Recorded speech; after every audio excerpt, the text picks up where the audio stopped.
Manager for OC Public Libraries. On behalf of OC Public Libraries, I would like to welcome you and thank you for joining us today for our featured program, A Conversation with Parenting Coach, doula, and author Bailey Gaddis. Gaddis, right? Yeah, that's right. After this morning's talk, we will have the opportunity for a brief Q&A, followed by a book signing session. As part of the library's ongoing speaker series, OC Public Libraries strives to promote wellness and provide meaningful resources. Today we're excited to welcome an author whose work supports parents and caregivers and sparks the kind of thoughtful conversations that help us grow together as a community.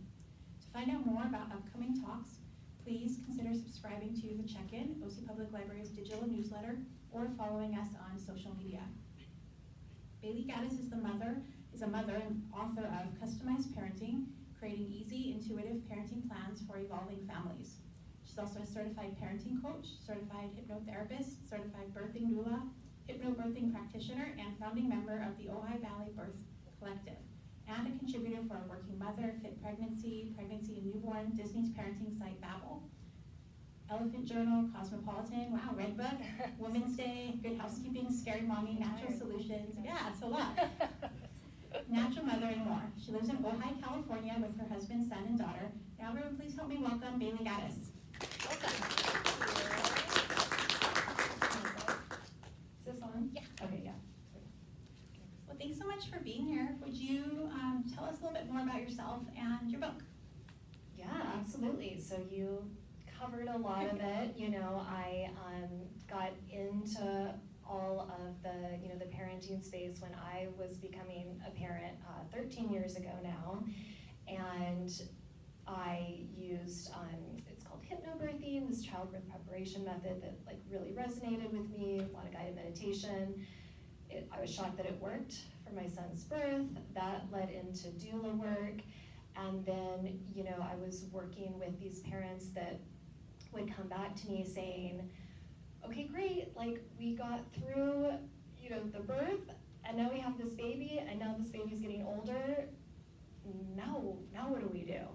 And so that's what led me more into getting more training, specifically like as a parenting coach. I would never call myself a parenting expert because I am a parent, and I'm married to a 12-year-old and a 4-year-old, and it is always changing and always difficult. But that was really helpful for me just as a parent and a professional to start then, I don't even want to say coaching, but like working with my past birthing clients to create, plans for their family. And it was so interesting because each plan was so different, because each family, every child, they're so different. And through that, we started to create a framework, so many of my clients like helped me create the foundation of this book. And yeah, so the outline came together, and I just really wanted to create something that supported parents in, like, number one, trusting the intuition. It's like an entire chapter in the book is, research about intuition and how it really is like our best friend with so many things, but especially parenting. And then, being empowered to craft your own philosophy, not feeling like you need to find a philosophy that some expert laid out for you and follow it to a T, but like you are the expert on your kids and who you are as a person and your values. And so it came from that, and it's been so amazing, working with these families over a long period of time. Like some I see every week, and it's been like 3 or 4 years. And I see parents with older children as well, and I'm like going through it as a parent. My son is going through puberty and like finding girls, and like it's a whole different world than what the 4-year-old is going through.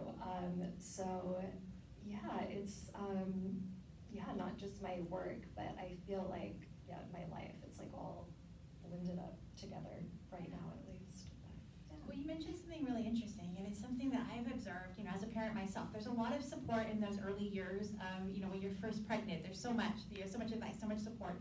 And then, maybe the early years, K through 5, and then all of a sudden there's not a lot written about, parenting adolescents, and why do you think that is? I think a big piece of that is because, when children are young, they require so much physical attention. Like, they literally have to be in our face so often, and we're having to think about them so often. And, and of course, younger children, there's bigger expressions of emotion, and we have to keep them alive. And it's just more in our face. So we're thinking about it a lot, people are talking about it a lot. And then when they get old enough to go to the bathroom by themselves, make their own food, and they start to naturally, start to detach, from the parents, which is natural, and we want that to happen. We just don't think about parenting them as much. Not to say we neglect them or we're not still checking in on homework and whatever, but I know for myself, I think about how I'm parenting my 4-year-old so much more than how I'm parenting my 12-year-old, and that's something that I'm wanting to course correct, because he does need just as much support, but it's different and it's more nuanced, and I have to get more creative about how I can get him to open up. And as an example, as I was reading through the book again and realizing I need to parent my son more, and support him more in what he's needing. And I'm not a man, and he, with all the changes he's going through, he doesn't want to talk to my husband.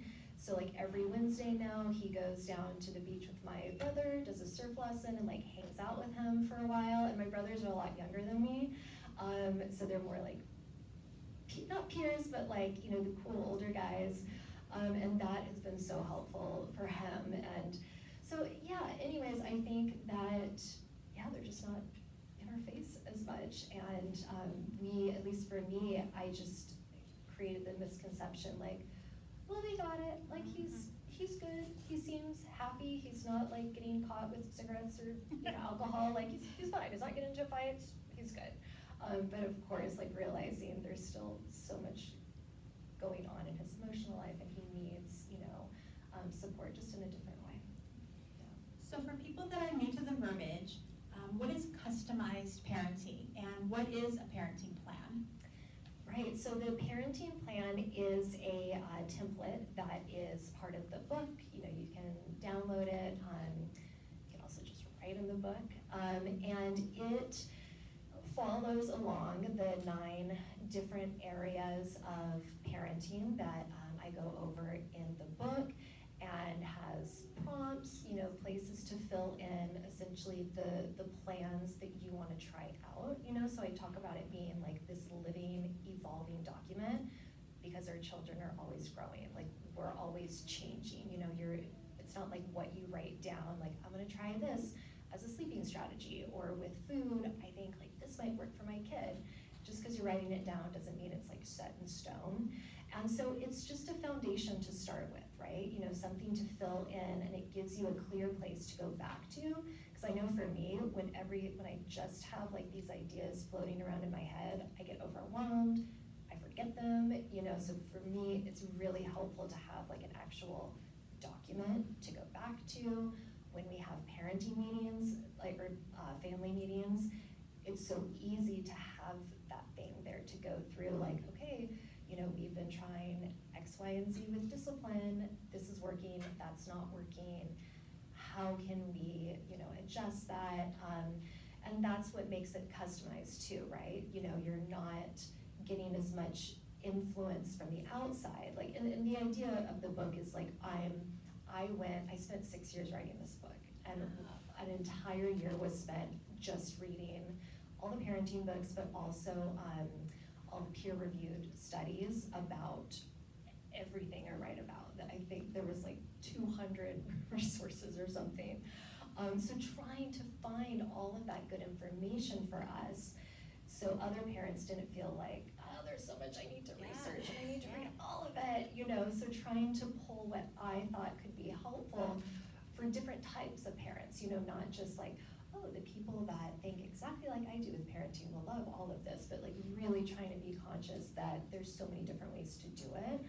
and including that in the book. So as you're creating the document, you have good information to go off of and to to either say, yeah, that's awesome, I'm gonna try that exact thing, or you know what, that sounds really cool, but I think I need to like tweak it a little bit for my family or my child.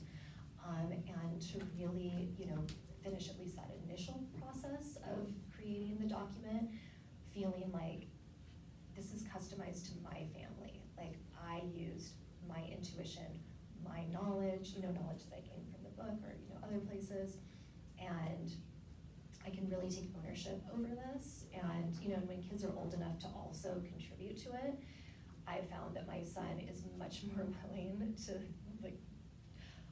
participate, with what we have written down in the parenting plan when he's also had a hand in making those decisions. And we're not just telling him like, this is how it is. And he, I think appreciates that and is more flexible sometimes.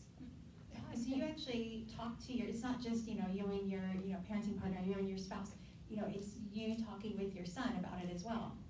Yeah, and even like some aspects of it we talk to our daughter about, obviously some things like she can't really participate in deciding all the discipline strategies we use for her. She's a big personality. But yeah, with my son, now he is old enough for us to discuss almost all of it with him. I mean, obviously media, screens, like that is the bulk of what we're talking about right now, and it's tricky.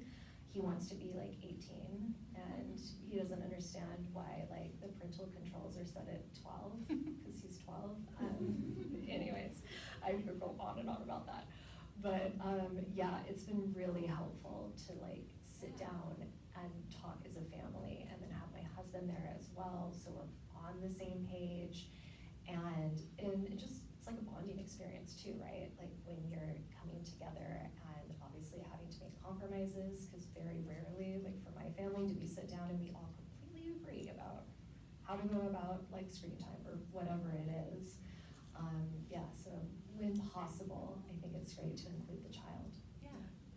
So you suggest in the book integrating personal values into your parenting plan. So what's an example of something you've seen families implement that really embodied their values? What is something, you mentioned earlier your son going surfing. That's something right there. It's like, wow, I never thought. But what's something that you've seen in the families that you've worked with that really helps to, really helps to integrate those personal values? Yeah, so that's a great question. And a family that I've been working with for about 2 years now, the parents, they came from families that were like really athletic, like really into competitive sports, like played all the sports. When the families would get together, still like really competitive. There was always like a volleyball game or whatever it is. And so the parents, they grew up like that, so their children now were like in all the sports. But then one day, like we were really digging into that, and they're like, our children don't like playing these sports. Like they love being outside, we love like biking as a family, hiking, they like to be active, but they don't like the competitive nature of the sports they're playing. And when the parents tuned into like their personal values and not their family's values, they realized, okay, like that competitive sports, like the competitive element isn't important to us. And not to say it's bad that it's important for their family, it's just for them, they realized it feels stressful to them, and it wasn't actually aligned with how they wanted to be spending their time. And so they allowed their children to choose the activities they didn't want to do anymore. And during like the time that they would be at soccer practice, they like went on a bike ride or went on a hike, and they really allowed themselves to show up for their values, to number one, realize what they are, and then to actually take action to live a life more aligned with that. And it made a huge difference for them, and made them realize like, yeah, like you can change, and you don't have to like, yes, they received some pushback from their family, which they expected, and had to set boundaries with that and let them know like, look, we're our own nuclear family, we get to make our own choices. So I understand that so often can be why some people are hesitant to like really acknowledge their personal values, especially if they're different from like friends and family, but it can really like change your life, and I experienced that too. I mean, there's so many opinions out there as parents. I mean, everybody, your family, your parents, grandparents, you know, everybody, teachers, there's so many opinions, unsolicited advice, you know, rules, definitely do this, or definitely don't do that, or my kid goes to bed at this. And even my daughter will come home and, oh, so-and-so goes to bed at this time, and they were shocked when they heard this time, and it's like, well, that's not for us.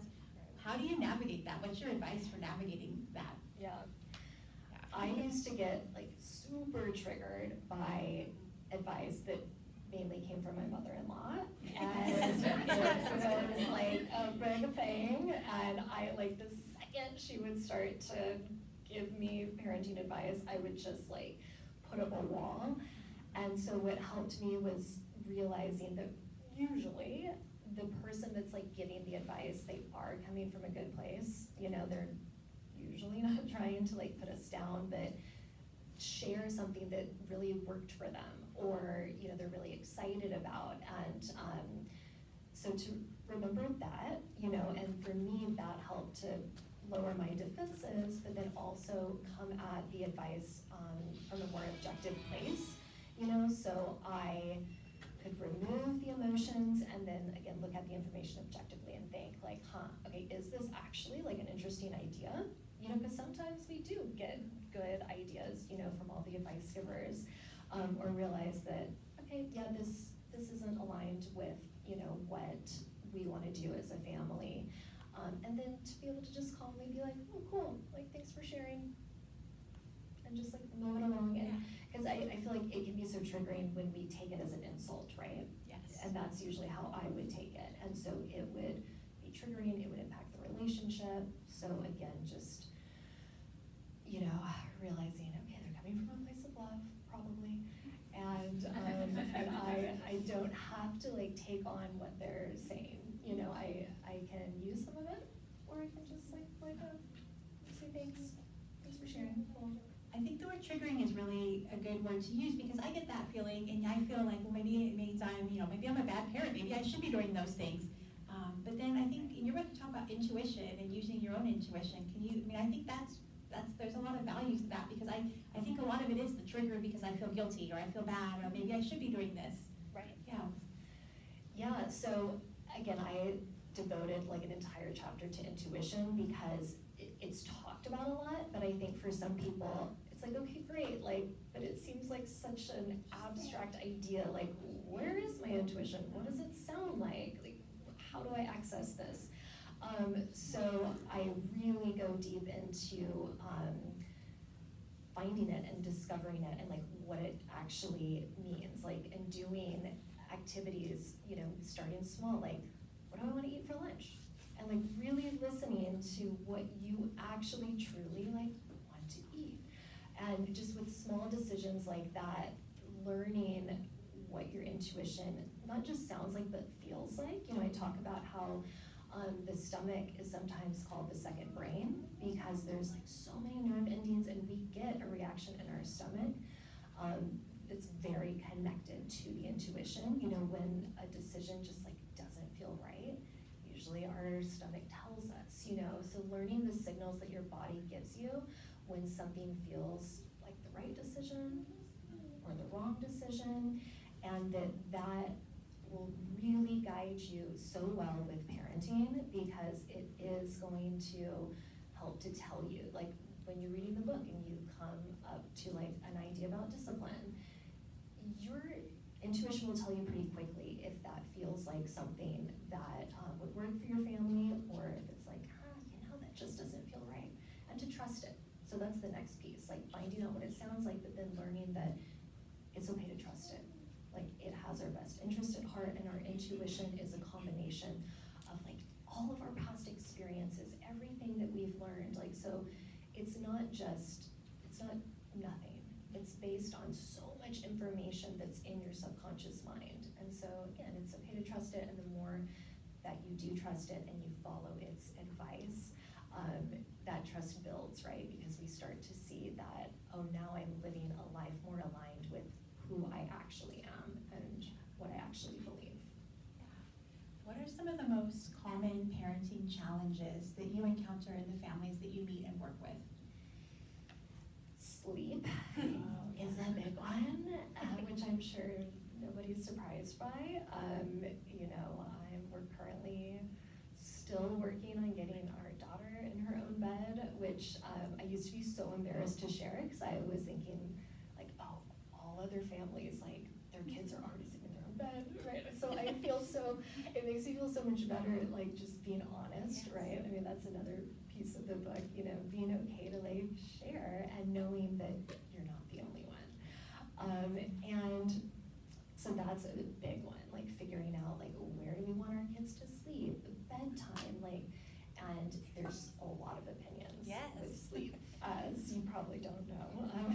People have opinions about it. So really trying to again like break away from that. So the sleep, discipline, definitely. That's been a conflict with my husband and I. Like he wants, like his parents had a very like strong hand in discipline.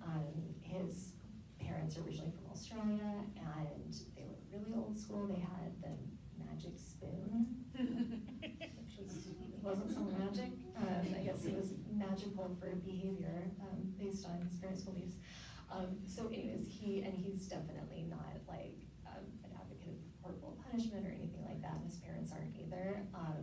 But yeah, just like a more very strong discipline. I kind of wanted something looser, so figuring that out because man, with our daughter, like she needs very clear boundaries and she needs probably stricter discipline than I was getting. So I'd say sleep, discipline, and then emotions. Helping our kids through like really big, intense emotions, and it's been, like a lot of the families that I support that have older kids, that's where it's so much trickier and so much more nuanced because it's harder to really know like what's going on and how to support them, but that's a big one, especially when they're going through like puberty and I mean really all through high school, like they're going through so many changes and it's so intense for everybody involved, but those are the big three. So there are those big emotions and in kids, how do you know like what would be, many can't, there's no like checklist of are they happy, but how can you tell if they're feeling supported at home in their social environments? Like are there signs or are there things we could look for to let us know that we're giving them what they need? Yeah, I mean, I think that goes back to, we really do know our kids, and so paying attention to, those signals that they're giving, and, like with my son, for example, he's usually like a pretty cheery, very sweet guy, and talks a lot. And so for him, like when he's more quiet, that's a sign that like something's going on for him.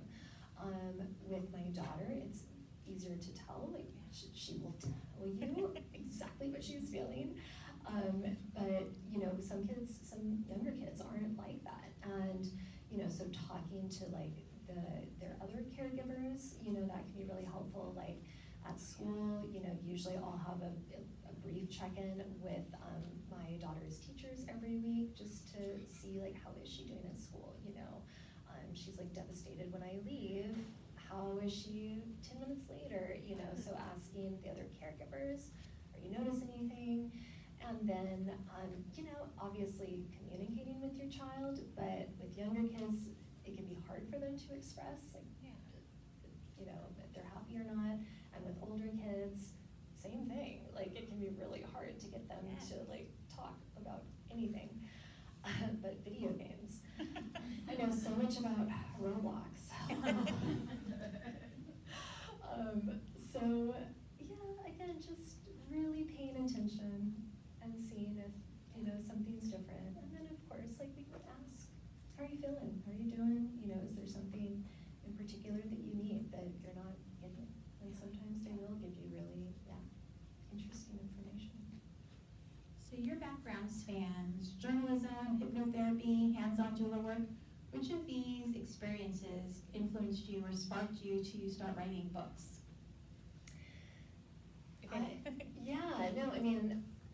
Like I shared before, the journey with hypnobirthing and the doula work, led to my work with parents, but definitely I would say my background in journalism, that's what my degree is in, that I would say gave me the confidence to start. And I actually had a client, she was an editor at Elle, and she was the one that first asked me to do an article for them, and then it, kind of snowballed from there. But I would say, with all the research that I mentioned earlier, the journalism piece has been so helpful in helping me, get to the good stuff and figure out where to look to, back things up with actual research. And then with clients, to ask the right questions that really can get to the heart of what's going on. So yeah, it was all of them, but I would say, journalism was what, gave me that confidence, and being a parent, it's my main job, what I am doing all the time, so. That's your research, the ultimate research, right? Exactly, I'm always in it, I'm always the guinea pig for my own work. So what are some tools, books, resources that you recommend to help us continue, learning and improving our journey? Of course, your book here, but are there other resources or tools or things that you would say you would really recommend? Yeah, so a really great book is The Whole Brain Child, which, a lot of people are familiar with. I think it's What was it? The Whole Brain Child by Dr. Siegel. I'm trying to remember Daniel Siegel. It's excellent, and it, provides a really interesting insight into, the mind of a child and their development. There is a program called REI. It's REI, Resources for Parent Educators, or educarers is how they say it. And they do classes, and this is that's more support for younger children. And they do classes all over the country, where they support parents in really tuning into their child. I did that for 2 years with both my kids, so I think that's really helpful for the young kids.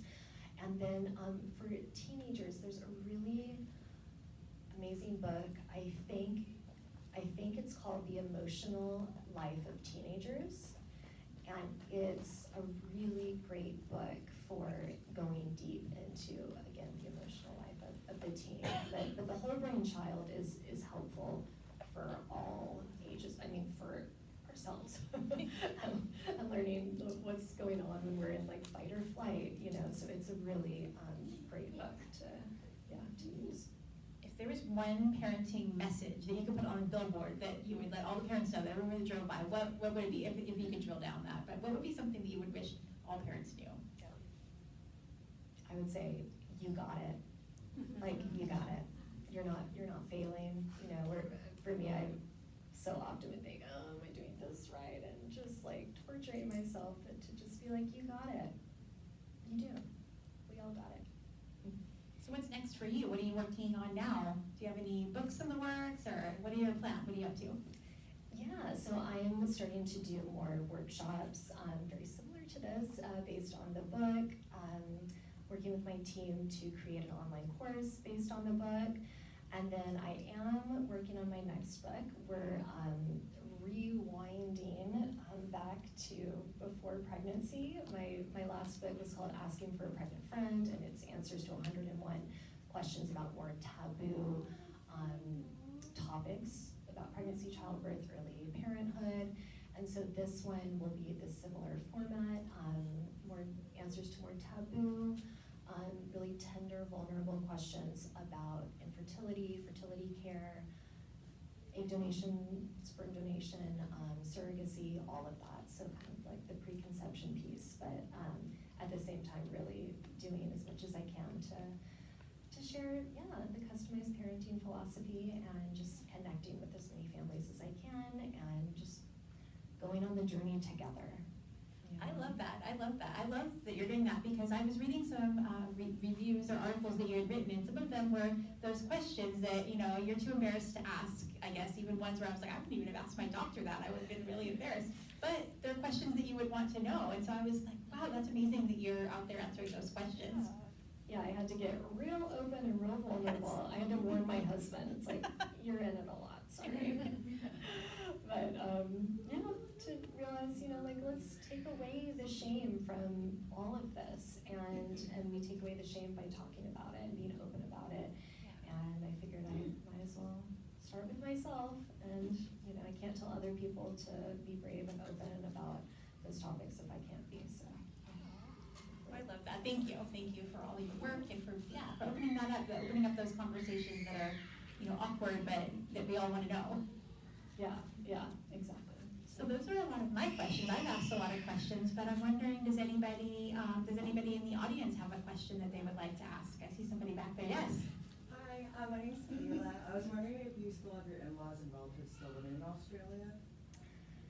Oh no, they are 15 minutes away. Because my husband's Australian, he was born and raised in Australia, and we were like trying to navigate for a future to how to balance both cultures, because both cultures are so different, and like how to make time to visit them in Australia, things like that. Have you worked with families where the families are very split, like different countries wise, and how to navigate both cultures, and hoping our kids want to have the Australian culture and not this American culture, that balance?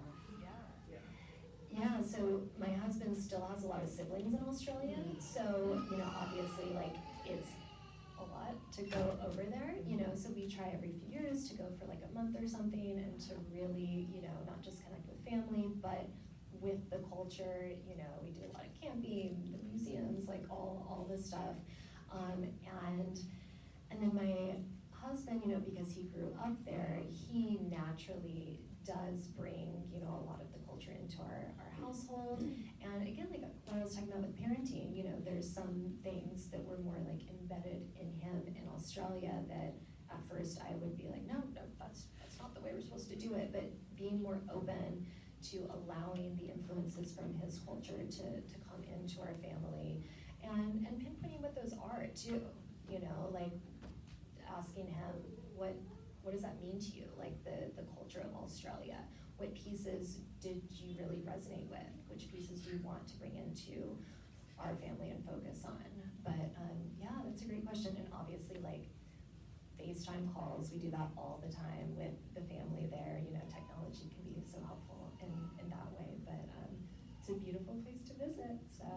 And are your kids wanting to be like part of Australian culture too, or is it kind of like, no, we're American, we live here? Yeah, my son loves it. He loves that there's like all these professional Australian surfers, and so he's like, I'm like half Australian. He's very, very cool, and is practicing his accent, which is coming along. But yeah, he's into it. And Grace, like, she has her own culture. She's like, she's her own little world. But I think she'll be into it too, I'm sure. Yeah. Do you have any advice for parents who are navigating a divorce or a remarriage? Yeah, I would say about 25% of the families I work with are navigating that. And, the biggest thing that we talk about is like really focusing on that communication. You would think that like when you're separating, oh great, I won't have to communicate with them as much.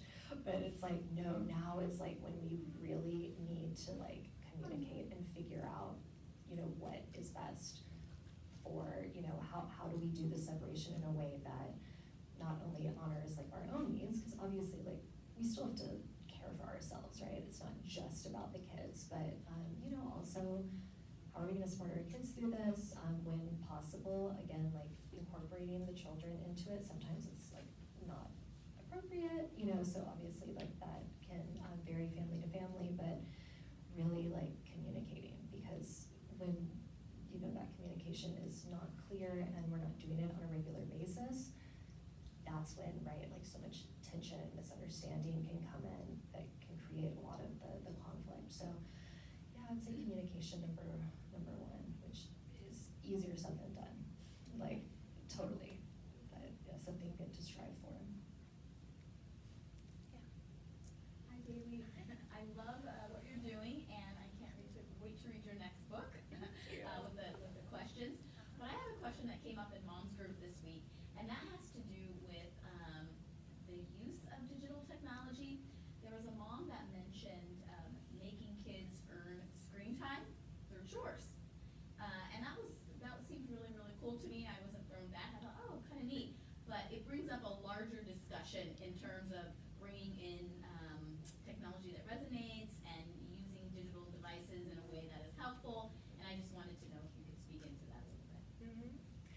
Yeah, it's a big one, and something I write about in the book is like using, you know, things like screen time and whatnot as motivators for the children, and there's some people that say, that's bribing, don't do that, but again, my philosophy is like, great, if some families feel like, oh, we don't wanna use that kind of stuff as incentives, awesome, follow that instinct. For our family, we do use things like screen time, like if you do an hour of reading, you get 30 minutes of screen time. And then for us, you know, obviously all of the parental controls, like on the iPads in particular, Netflix is really helpful, but we also, I'm trying to think of the website that provides really, I'll look it up in a minute and I'll tell you, or unless it just comes to me. Anyways, there's an excellent website where you can go and search like any show, any like video game to see if it's appropriate for your child, read reviews from other parents about how they feel it's appropriate, and gosh, what is I see it up right now. I think it's Common Sense Media. Common Sense yeah. Media, yes, Common Sense Media is excellent, like that is probably the number one resource. There's also a great book called Screen Time in the Mean Time, so mean and time separated, and that's an excellent resource, especially as the kids get older. She has like a contract template that you have like with your child about what is okay, what isn't, and again, you work with them on it, so hopefully like they are somewhat willing to, you know, agree, but she has some really excellent ideas about navigating it, because like the reality is our kids are going to be interacting with technology, like at school, at home, and so, yeah, figuring out ways to like keep it safe, and yeah, and I think, again, for us, using that as a incentive to do whatever it is we're needing them to do, works really well and keeps them quiet on the plane. So, you know, like, we gotta do what we gotta do. Thank you. Yeah. Great. I've been following Maria Montessori, not sure, so what do you think the con and pro of the method? Right, that's my favorite so far. Yeah, so, you know, there are so many benefits of, you know, the Montessori method, and I think it's so great how they really like empower the child to, you know, learn various skills, and I think the method really helps them feel very capable. And you know, my children, the school that they went to, it was kind of like Montessori adjacent, so it wasn't exactly a Montessori school. And kind of the way that they described the difference is, you know, with Montessori, they have a lot more structure in like what they're having the child learn and how they're doing it, which is like so great for so many kids and families. You know, at a school like the one my kids are going to, it's a little bit more like emergent learning and kind of following what the children are interested in, so it's a little bit like looser, which is great for some kids and not for others. So I would say like, not even necessarily a con of the Montessori method, but like a difference, you know, so it's just more structure, at least is how kind of like I perceive it. But yeah, really great at making young kids feel like, I got this, like I can do things, like I can count, I can tie my shoes, like, yeah, I'm done. But that's a great question. I had something interesting that I just thought of as I was hearing different people ask their questions. You know, what about when there are differing opinions, whether it's like culture that you would want to adopt or not adopt, or, you know, whether it's like families that are divorced or that may be comfortable in one home but not in your home. So is that something that you would think would be comfortable talking to a child about? And yes, you know, we do that at this house but not at this house. Or is it okay to say we do this at grandma and grandpa's house but we don't do that at our house? You know, what would you think about those types of conversations? Yeah, you know, I think the reality is, like, I've heard advice before, which can be good, of, you know, like, talking to the grandparents and making making sure that they know like our plan and they stick to our plan, which can be great, but a lot of times that's not practical, right? And the grandparents are not going to change how they do things. So we do, like, I have that conversation with even my daughter about, like, it can be a plan to eat X, Y, and Z at grandma and grandpa's house. Like, for my son, when you go to your friend's house, like, they do have a different plan around media, and you're able to watch some stuff that maybe you couldn't watch at home, but that's not the plan here. So I think it's great to like really verbalize what the differences are, and so the child understands like, what they can and cannot do at different houses, and that's where like in the book, I would say the discipline and the boundaries chapters like really help to create like a framework for that conversation. And then obviously sometimes if there's like really drastic differences that you feel would be too much for your kid and it would just be like too contradictory, then that is where we do need to have, a more serious conversation with like the adults in the other household. Like, I really do need you to shift some of the behavior or the way that you interact with my child or whatever it is, because it's just too much of a shock for them. So just finding that like right balance for your family, and definitely, again, I always go back to communication. Like, I think it's great to communicate about that, for sure. I think I said one. I don't have a question. I just want to say I love the usage of the word customize. Because as a parent, I think we need to adjust and adapt to each particular kid because they're different in their own way. I had to learn it the hard way when I had my first child. I read all the books in the library, I read all the books that was out there, and then it came to sleeping. He did not sleep for 2 years. Like every night he would wake up every 2 hours. So I was like, for myself and my husband, we're just like, what are we doing wrong? So I was asking around, and then my sister, who's also a Montessori, she has her master's in Montessori, she's a head of school, so she's all about Montessori. She was giving her 2 cents. Didn't work. Right? And I was just like, what are we doing wrong? And finally I went to my sister-in-law who has 5 girls. Right? And I was like, if she knows, she should know, right? What would she do? And her advice was, follow your maternal instincts. And I was like, what if I don't have maternal instincts? I'm like, obviously I'm not doing something right. I was like, she said, you will find it. And she was like, just trust it. And so from hearing from her, and that's why I love the word customize, right? So we have to adapt and adjust. And it's not about what I need as a parent, it's what they need, right? So when I changed that, he started sleeping, and now he's 12, like he's 13. So we have a whole different phase of like parenting. But I just want to say, like, I think it's so important for us as a parent to customize, to adjust, to adapt to their needs and not our needs.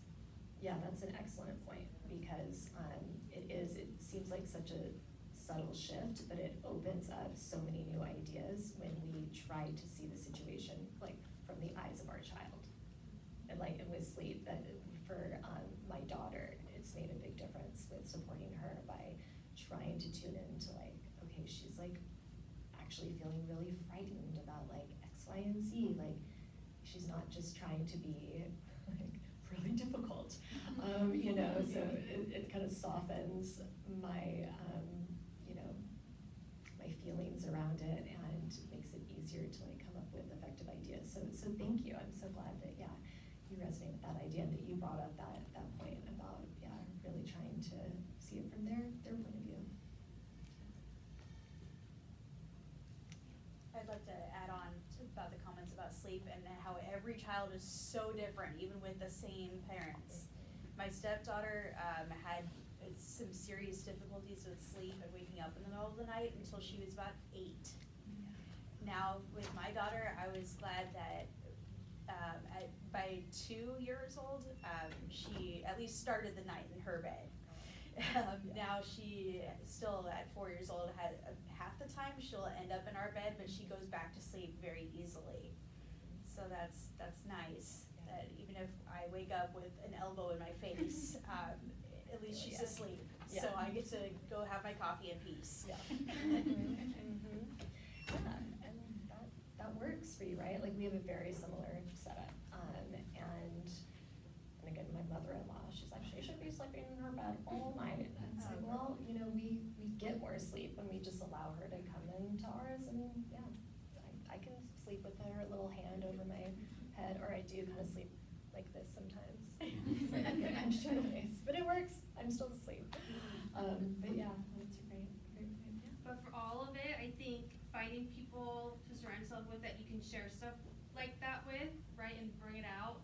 Like, I've got my 4 and 6, well, 3. My 3-year-old daughter sounds a lot like your 4-year-old, but they're both still, like, I mean, his bed is like right connected to mine, so like his bed, but he is in my bed most of them. They're 3 and 6, and like, you know, that doesn't work for a lot of people, but like, you surround yourself with people who that's like totally normal, and they're still nursing, and like, Right. all this stuff, right, and like, I live with my mom, so we've got Yeah. generational clash all the time, and Right. being like, well, this is how we're doing it, right, and like, having people you can talk to about how you are doing it and how it's working for your family, right, because I feel a lot of times for sleep particularly, it's the parents who are like, my kid sleeps 7 to 7, and like, everything is great, and you're over here like, it took my son until he was like 4 to more solidly like sleep most of the night, right? Like, he was up all of the time, and I'm just sitting over here like, and then you talk to other people who are like, oh yeah, no, my kid's up all the time, and oh yeah, my kid's up, you know, or like, yeah, like, we still sleep in the same bed. It was like whispered somewhere. Yeah. And so I Right. think kind of like the next book you were talking about, or like the previous book of like having conversations with other people and just going, yeah, like, this is working for us, Yeah. and we all sleep better, we all eat better, we all do whatever better. Right. I think as a parent, like, we need to do, and we need to customize, right? We do what we need to do to survive the day, Yeah. honestly, Yeah. right? So, customize and adjust, Yeah. you know? Yeah, Do what's right for you and your family, and not what's like on the book. What everyone else is Yeah, doing. yeah. Yeah, the chapter on like social life for the parent and child, that's a big piece that I look at, like how to find your people.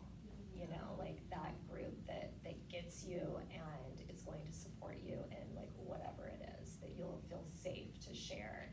Again, those things that like you might like whisper or, at least in my case, like fib about sometimes, like, oh yeah, no, we do that, sure.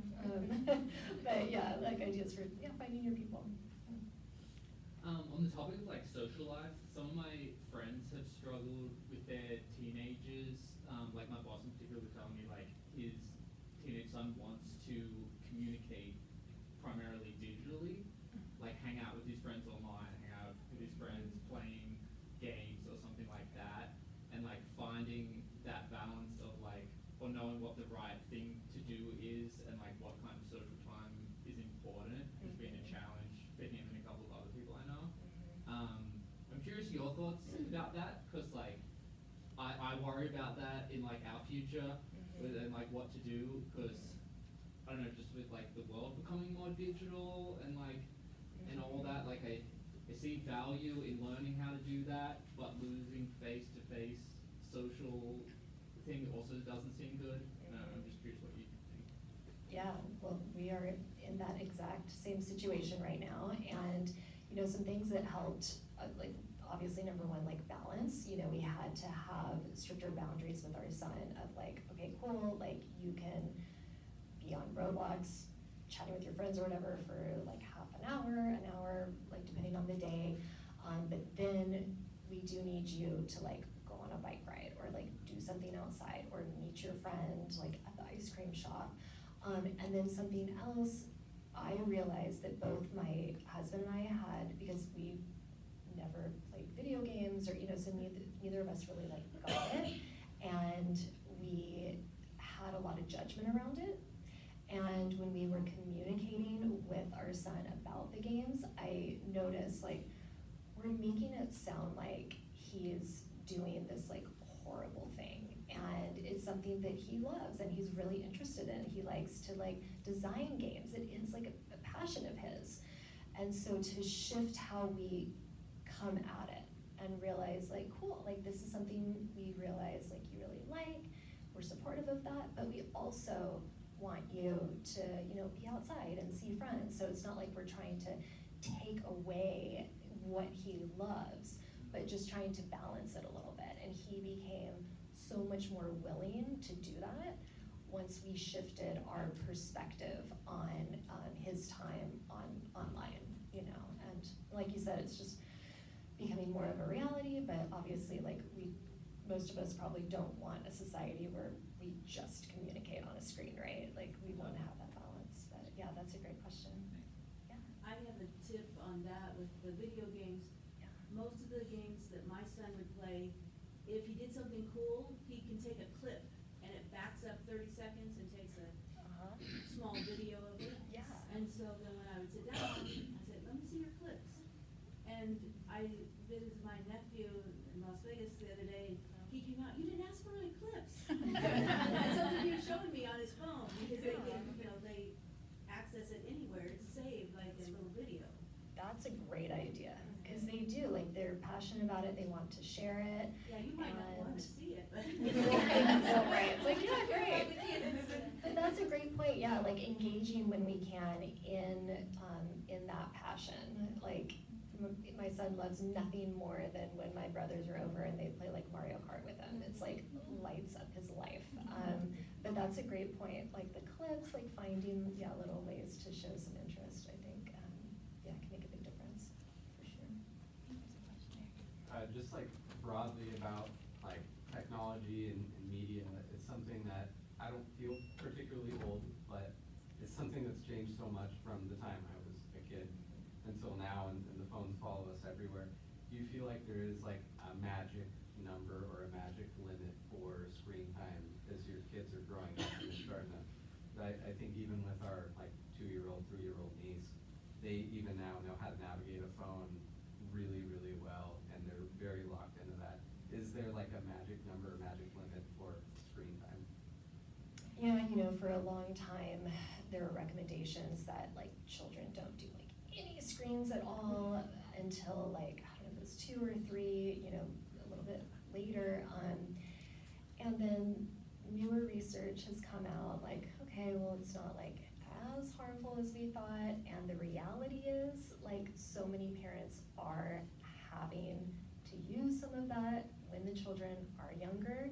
And before I had kids, I was like so judgmental of like seeing a toddler in a restaurant watching a show. It's like, oh, well, she can just be coloring or whatever. And then I had kids, it's like, oh, I get it, okay, all right. Like, survival, we gotta survive. And so, you know, I think the numbers come in with like the amount of time, right? The amount of time that we let them do it. And, you know, figuring out what feels okay for us. There obviously, like, there is pretty good research out there now about kind of the limits that we should set. You know, thinking about phones, my son's school, they're pretty adamant that kids like don't have a smartphone until high school. They're like preferably even like later in high school. So my son has a flip phone that he hates. It's like it only calls and texts. It's like that's the idea. Yeah, but again, that's like a personal choice too for families, right? Like some parents might be like, yeah, I feel comfortable, you know, if you have limits, like you can have an iPhone in 6th grade, and again, we'll set parenting controls or whatever. But yeah, with the amount of screen time, it's just, you know, obviously it's gonna vary family to family based on your needs. Like some days I have to work from home and maybe my daughter is like sick or something and she watches a lot of Care Bears or whatever it is. And I used to feel so guilty when that would happen, but it's like, okay, well, everything I did today, I had to work. I had to. And if she wasn't on a screen, she was needing me all the time. And so yeah, we just kind of do what we need to, but to check in every now and then with like, because like I've realized with my son sometimes it's like, man, he's been doing like a lot of screen time, and we have the limits and stuff, then he can ask for more. And sometimes when I'm just kind of not paying attention, I'm like, yeah, sure, here's another 30 minutes. But then when I do that check-in, it's like, okay, we gotta like reel it back in and kind of do a reset with it, because it's a big thing for parents. Yeah, Thank you. definitely. Good question. Yeah. Adding on to that, I think a couple of reality checks are like, when I'm sick, what do I do? I binge watch 8 episodes of a murder mystery. I let my stepdaughter do that, and I made some cup noodles for her.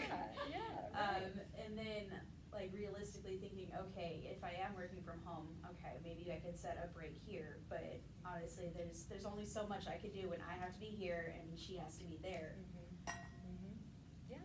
So just, being realistic with your time and again, just like that parenting shame and guilt, like, nothing we do will completely erase it, but just like constantly reminding ourselves, like, I'm doing all I can, I'm doing my best, my child is healthy, they're good, they're fine, like, just letting it go as much as you can, and trusting that you love them and you are doing all you can to support them and yourself, right?